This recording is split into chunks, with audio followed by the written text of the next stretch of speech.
परळीची जनता ही सुज्ञ जनता आहे। गेली मागील 8 दिवसापासून परळी मी बघतोय। ज्या दिवशी आमच्या संदाते देशमुख यांची नगराध्यक्षपदासाठी उमेदवारी जाहीर झाली आणि बाकी नगरसेवकाच्या उमेदवारी जाहीर झाल्या तेव्हापासून परळीतल्या जनतेमध्ये आजचा उत्साहाचं वातावरण आहे। परळीची जनता बदल करू इच्छिते। परळीच्या जनतेने ही निवडणूक हातात घेतल्यासारखं चित्र आता परळीत दिसतंय।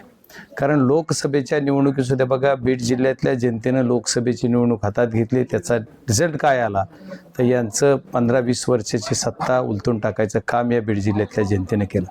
त्यावेळेस सुद्धा परळीच्या जनतेला बऱ्याच लोकांना मतदान करण्याचा अधिकार सुद्धा बजावता आला नाही।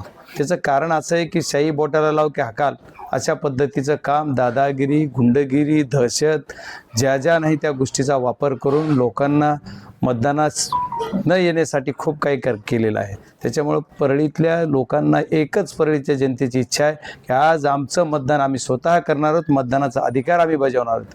ही परळी हे शहर पारतंत्र्यात आहे का स्वतंत्रात आहे का इंग्रजाच्या शाहीत हे कळत नाही, अशा पद्धतीची दहशत या परळीमध्ये होती। ते दहशत उलटून टाकायचं काम आमच्या सर्व इथलं नेतृत्व म्हणजे राजेभाऊ जे आहेत आणि दीपक नाना आहेत, त्यांच्या पत्नी आता नगराध्यक्ष आणि आमचे सर्व नगराध्यक्षाची टीम आणि आमचे सर्व पदाधिकारी, आमचे वकील साहेब असतील, सर्व शहराध्यक्ष, तालुकाध्यक्ष, सर्व जी टीम आहे अगदी उत्साहानं या कामाला लागलेली। त्याच्यामुळे पार्टीचे प्रमुख म्हणून काम करत असताना पार्टीच्या सर्व प्रमुखांचा सुद्धा उत्साह आहे आणि जनतेचा सुद्धा उत्साह आहे की चिन्ह सुद्धा आमचं जनतेला माहीत आहे। या तुतारी चिन्हानं लोकसभेच्या निवडणुकीला सुद्धा खूप प्रचंड प्रगती करून त्यावेळेस तरी पिपाणी होती, आणखी ट्रायम्फ रेट असे 2 चिन्ह होते। आमचं लोकसभेच्या वेळेस चिन्ह एकदम छोटं केलं, फेंट केलं, काय नाही ते कला केल्या, तरी पण लोकांनी त्यावेळेस हुडकून मतं केले।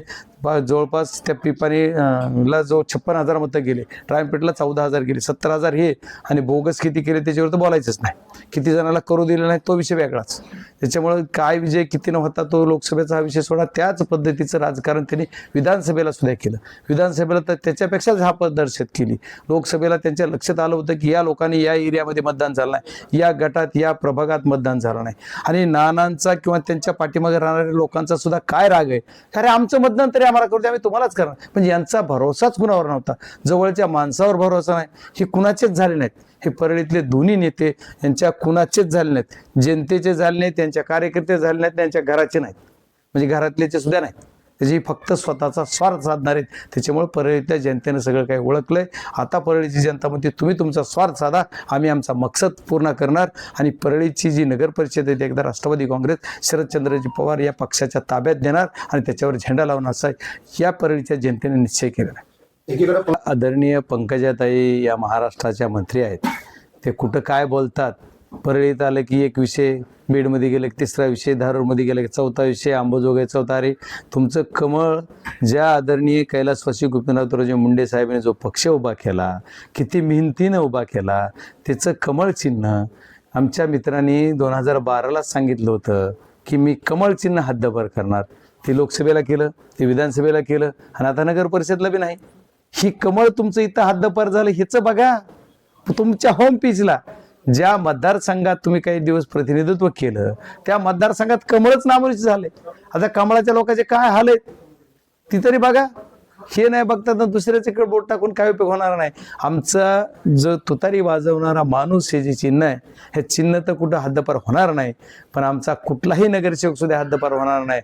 आमच्या सर्वाधिक नगर परिषद आमच्याच ताब्यात येतील, तुम्हाला 3 तारखेला कळत। बघा, मी विश्वासाने एखादी गोष्ट ज्यावेळेस बोलतो ना त्यावेळेस मी आता विधानसभेच्या वेळेस कमी अधिक प्रमाण दिसत होतं, पण मी आज तुम्हाला ठामपणे सांगतो की नगर परिषद आमचा हे झेंडा लागणार आणि बीड जिल्ह्यामध्ये सर्वाधिक नगर परिषद आमच्या ताब्यात येणार।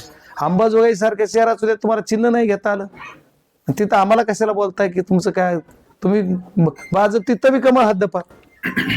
आम्ही तरी आमच्या 2 का उमेदवार 3 का उमेदवार अंबाजोगाईत आम्ही उभे केले।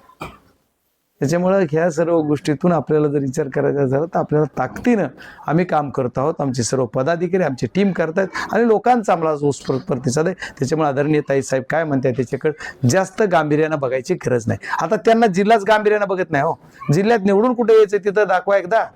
उद्या आयतं मिळाले पद म्हणून त्याच्यावर त्याने आता तेवढं बोलायला एवढा मोठा नेता नाही, पण ते जर असं आमच्यावर टीका टिप्पणी करत असतील, त्यांना खासदार म्हणून उच्च पदावर तर आहे, ठीक आहे, त्यांनी माझी लायकी काढली, प्रारंभ काढला, काय काय काढलं, पण तरी जनतेनं दाखविली माझी लायकी काय.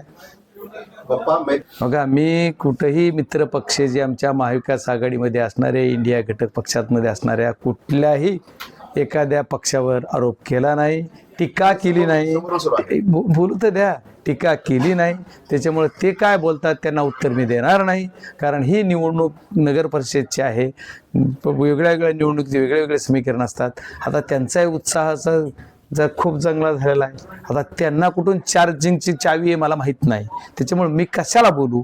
आता कोण कधी कसं होतंय, संध्याकाळी कोण पांघरून घेते, दिवसा कोण बाहेर येते, त्याच्यावर मी का बोलू. त्याच्यामुळे माझ्या मित्र पक्षाच्या कुठल्याही कार्यकर्त्यावर, कुठल्याही नेतृत्वावर मला टीका टिप्पणी करायची नाही. त्यांना माझ्यावर, माझ्या पक्षावर काय करायची त्यांनी राजरोस करू दे. आम्ही आमचे ताकदीने लढतो आहोत आणि आम्ही कोणालाही सोडलं नाही. आम्ही शिवसेनेच्या सुद्धा सर्व कार्यकर्त्यांना एकत्र घेतलं. 2 जागा आमच्या तिथं गेल्या खाली, कारण त्यांना सोडल्या म्हणून. 3री जागा सुद्धा त्यांना सोडलेली. आम्हाला तिथं गडबडीने फॉर्म भरताना आमची सही झाली नाही, ती सुद्धा त्यांच्यामुळे गेली. मी एवढं सुद्धा सांगितलं की 3-4 जागा म्हणले, 3 जागा देऊ आपण, रिड्रॉलच्या दिवशी एका दुसरी बघूया, 13 तुमच्या फायनल, आणि तुम्हाला 12तली द्यायची का इकडे 7मधली द्यायची ह्याच्यावर चर्चा करूयात. तुम्ही फॉर्म भरा, गडबड आहे, आता फॉर्म भरायची वेळ. मी त्या दिवशी आलेलो, पण त्यांनी हो म्हणले आणि पुन्हा वेगळंच झालं. त्याच्यामुळे त्यांचं आलं असेल काय, त्यांच्या मनात काय आलं मला माहीत नाही, आणि का झालं किंवा चुकून झालं असेल त्यांच्याकडून, झाला विषय झाला, त्याच्यावर मला काही टीका टिप्पणी करायची नाही. आज आम्ही सर्व मित्र पक्ष जे महाविकास आघाडीचे त्यांच्या वतीचा खासदार आहे, जरी माझ्या पक्षाचा असलो, त्यांनी मला लोकसभेला मदत केली, त्यांचे आभार आहेत, त्याच्यावर मी काही बोलणार नाही. त्यांनी शिवसेना जॉईन केली, काय म्हणाली असं मी करणार. पृथ्वी गोल आहे एवढंच उत्तर काफी आहे. मला याच्यापेक्षा जास्त काही बोलावं असं वाटत नाही. शेवटचा प्रश्न, काल रात्री शरद पवार गटाच्या जे प्रमुख आहेत राम खाडे यांच्यावर हल्ला झाला.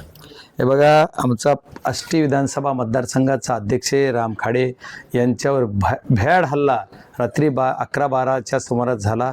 याची मी पहिल्यांदा निंदा करतो, याचा निषेध करतो, कारण हा आमचा एवढा संघर्षवादी कार्यकर्ता आहे. याच्यावर का हल्ला झाला याचा आणखी मला काही कळलं नाही, कारण मला सकाळी जेव्हा बातमी कळली, रात्री पण कळलेली नाही, कारण रात्री मी 2:30 वाजेपर्यंत जागा होतो, पण मला ती काही माहिती किंवा कोणाचा फोन आलेला नाही. मग कुठेही मला त्याची तरी सकाळी मी घरी येऊन निघाल्यानंतर, अंबाजोगाईच्या आसपास आल्यानंतर मी फेसबुकला वगैरे त्याचे मला दाखवलं गेलं आणि ती मला कळली बातमी. तेव्हापासून मी त्यांना कॉन्टॅक्ट करायचा प्रयत्नही केला, 4-2 जणांना फोन केले, पण त्यांचा कॉन्टॅक्ट माझा होऊ शकला नाही. त्याच्यानंतर मी SP-शी बोललो, तिथल्या PI-शी बोललो, आणि ते तपासी करतायत. याच्या पाठीमागं जे कोण आहे याचा आम्ही तपास करू आणि जी गुन्हेगार आहेत त्यांच्यावर कारवाई करू, असा शब्द मला SP साहेबांनी दिलेला. आणि मला वाटतं SP त्या घटनेकडे स्वतःही जातो बोललेले, त्याच्यामुळे ते आता गेलेही असतील. मी आणखी त्याची माहिती घेतलेली नाही, पण SP स्वतः ते मी लक्ष घालणार.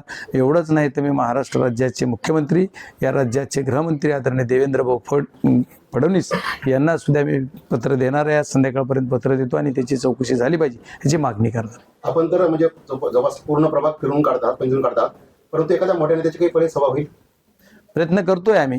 पण आता कसं आहे, आमच्याकडे जिथं जिथं मोठे नेते त्यांच्याही जिल्ह्यामध्ये हे आहेत, त्याच्यामुळे आमच्या पक्षाचं धोरण असं आहे की तुम्हीच खासदार आहात, खासदार आमदार जिथं असतात तिथं तुम्ही सर्वजण ज्या त्या पद्धतीनं तिथं हे करा.